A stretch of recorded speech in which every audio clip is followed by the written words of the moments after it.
Oi pessoal, de volta. Hoje vamos tratar acerca do tema arrebatamento. O único livro que nós conhecemos que fala sobre arrebatamento é este livro aqui. Na verdade, este é o principal e são os livros de teor religioso, certo? Então muita gente não acredita, e faz até vídeo criticando aqueles que acreditam nessa doutrina, nesse ensinamento. Beleza? Mas vamos ver se vale apenas ou não acreditar. Então vamos lá. O que é ressurreição? Ressurreição é um evento que deve acontecer. Na verdade, os cristãos todos, de modo geral, os dispensacionalistas acreditam que a primeira fase dessa ressurreição já aconteceu. Vamos explicar aqui, certo? Mas a Bíblia faz referência de que realmente haverá ressurreição, e a ressurreição é para todo mundo, para todos que já existiram até agora. Aqueles que digam e começa a pensar com um pensamento humano e dizer que se for ressuscitar todos aqueles que já morreram, não existe lugar neste planeta que caiba essas pessoas. Beleza, mas essa é uma forma de pensamento deles, certo? Então vamos lá. Eu quero partir aqui do ensinamento de Paulo. Quem conheceu Paulo sabe que Paulo era um judeu, né? Servia ao judaísmo e ele perseguia aqueles que acreditavam nessa nova doutrina acerca de Jesus, o Evangelho.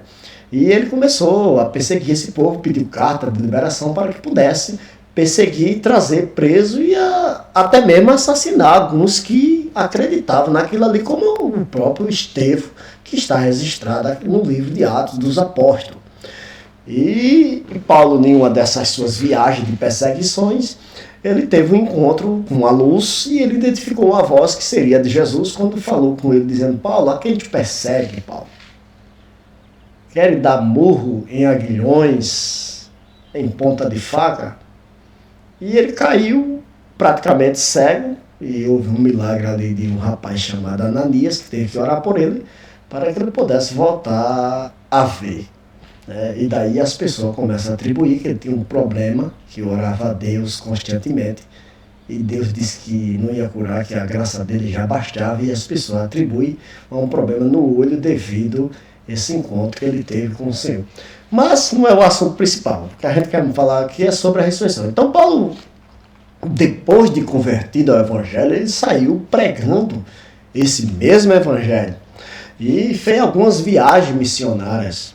E nessas suas viagens missionárias saiu edificando a igreja, criando ali um grupo de pessoas que passaram a acreditar nos seus ensinamentos. E ali deixou aquele grupo de pessoas responsável pela propagação daquele mesmo evangelho, daquele mesmo ensinamento. E ali, uma das suas doutrinas, ele ensinava que Jesus voltaria novamente na sua segunda vinda. A primeira foi quando nasceu de Maria, né? E ele viria nessa segunda vinda para vir buscar o seu povo, um povo que aceitou os seus ensinamentos aqui, que aceitou o Evangelho, que faz parte do reino de Deus. E os irmãos aceitaram aquilo com o maior vínculo, a maior força, o maior vigor, acreditando naquilo ali. Só que com o passar do tempo, inclusive tinha alguns que nem trabalhar queria, era preciso Paulo reescrever novamente outro tipo de carta para explicar para ele que a vida não era desse jeito não, imediato, mas que a gente deveria continuar com as nossas vidas aqui, mas com a cabeça ligada, que a qualquer momento isso poderia acontecer. E com o passar do tempo, alguns irmãos começaram a morrer.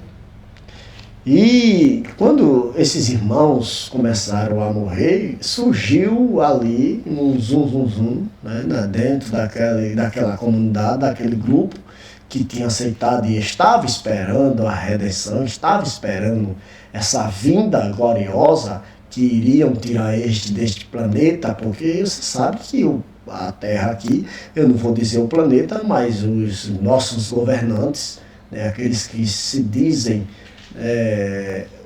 as pessoas que irão colocar ordem nas coisas, trazer, promover a paz, o que ele tem promovido é só miséria, desgraça, fome e enfermidade. Essa é a verdade. Mas vamos deixar esse assunto para lá e vamos ficar aqui com a ressurreição. Então ele esperando essa redenção, esperando essa vinda de Jesus, mas ao mesmo tempo estavam perdendo os seus irmãos. E aí eles começaram a ficar preocupados, perderam a esperança e dizerem, peraí, se nós estamos esperando, mas não está dando tempo, tem muito irmão aqui que estão morrendo. Aí foi Paulo, mais uma vez, foi preciso explicar para eles que esses que estão morrendo em Cristo, não havia necessidade dos que estão vivos de ficar preocupados, porque os que estavam vivos, ou que estão vivos, né, o que estiverem vivos nessa ocasião, não vão suceder aqueles que partiram. Aí ele começa a explicar, diz, primeiro esses que morreram em Cristo, aí ele especifica, esses que morreram em Cristo ressuscitarão primeiro. Depois nós que estivermos vivos, na ocasião, com certeza, seremos transformados.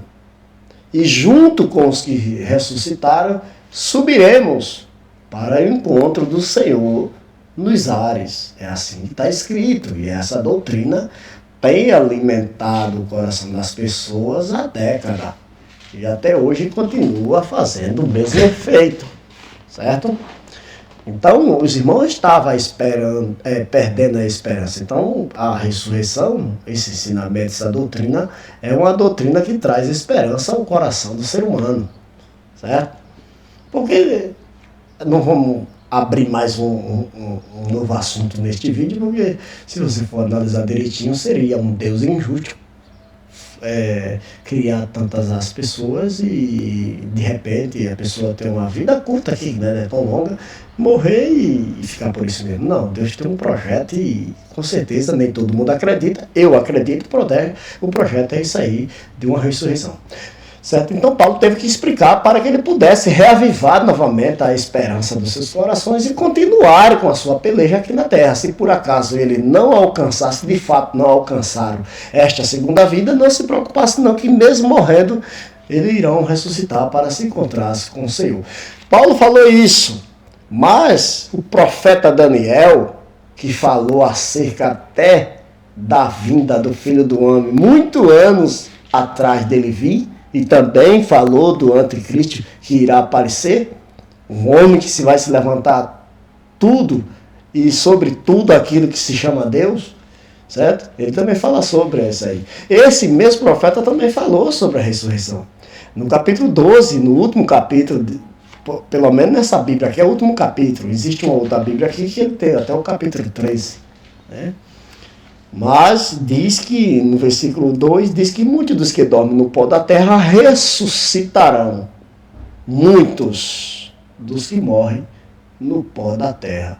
Aliás, dos que dormem no pó da terra, ressuscitarão. Aí ele é bem específico e diz assim, uns ressuscitarão para a vida e alegria eterna.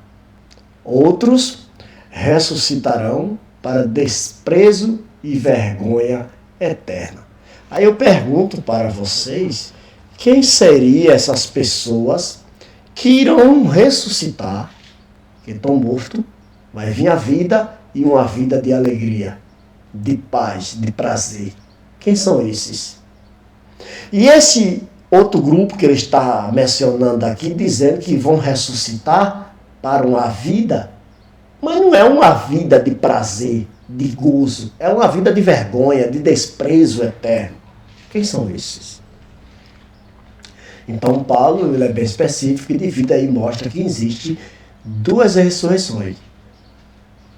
Ou pode até se entender ali uma só ressurreição com esses dois grupos de pessoas. Mas quando a gente vamos lá para Apocalipse, capítulo 20, aí a gente percebe que realmente são duas fases dessa ressurreição. A primeira é o que Paulo diz para os cristãos e a segunda para aqueles que não acreditaram em nada disso que foram falados até o dia de hoje. É assim que se entende. Você não é obrigado a crer. Pode continuar a sua vida do jeito que você está indo, não tem problema nenhum. Certo? Seria bom que você acreditasse, mas ninguém é obrigado. Então, João, quando escreve o capítulo 20, a revelação que ele teve, que é o livro de Apocalipse, ele diz que a primeira ressurreição serão bem-aventurados aqueles que fazem parte dela. Porque a segunda morte não terá poder sobre aqueles que ressuscitaram na primeira ressurreição. Aí ele diz, já os outros que não vai ressuscitar, aliás, não de imediato, vão ressuscitar no final do milênio.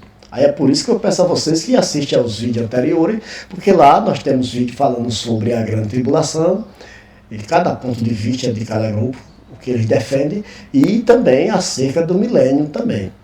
Existe grupo que defende como será o milênio, de que forma será o milênio. Então tá lá, você assiste para que você possa entender sobre o tema ressurreição. Certo? Aí, as igrejas dispensacionalistas, elas também acreditam nessas duas ressurreições com uma divergênciazinha pouquinha, porque, segundo eles, a primeira ressurreição ela se dará em 3 fases. 3 fases se dará a primeira ressurreição.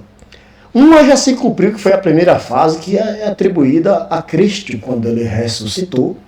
Não só ele, mas alguns irmãos que ressuscitaram também, na época, e não voltaram mais a morrer, e a Bíblia chama de... O apóstolo Paulo chama isso de a primícia. Cristo foi a primícia, foi o primeiro que ressuscitou dos mortos.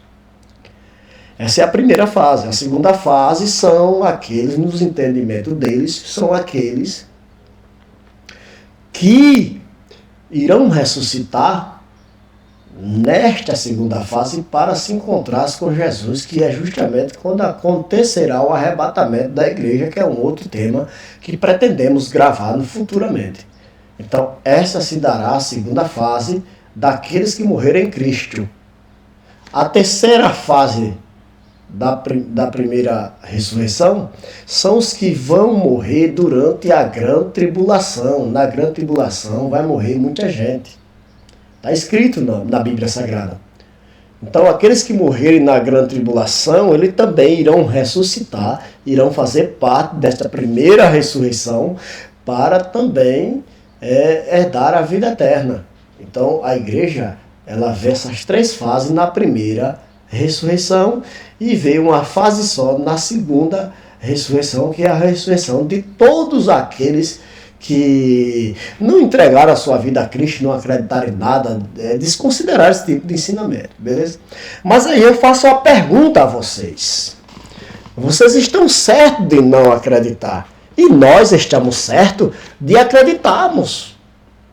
Aí a pergunta é a seguinte: qual o dano que vai ser causado na vida de todos nós se você não acredita e nós acreditarmos e isso não acontecer? Qual o dano que isso vai causar? Por exemplo, não vai acontecer o arrebatamento. Não tem nada disso de ressurreição. Aí eu te pergunto, o que nós perderemos com isso, se não acontecer nada? Estamos no mesmo barco. Agora pensa ao contrário. Se por acaso isso verdadeiramente acontecer, que eu creio que vai acontecer, se isso acontecer do jeito que nós estamos falando, do jeito que está escrito aqui, e aí? Vocês que não acreditam vão perder alguma coisa? Aí é onde está o problema. A gente acreditando, não acontecendo, não iremos perder nada. Vocês também não irão perder nada. Mas a gente acreditando, vocês fazendo o contrário, não acreditando, e acontecer. E aí? Então, vale a pena acreditar.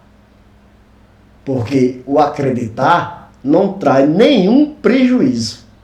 Agora, o contrário, o inverso pode trazer grandes prejuízos irreparáveis. E com certeza será tarde demais. Mas fique à vontade. Né? Aliás, vocês já estão à vontade. Agora aquele que acredita, continue acreditando. Continue buscando. Alimente o seu coração com essa esperança. Porque nós não temos nada a perder e só temos a ganhar. Beleza?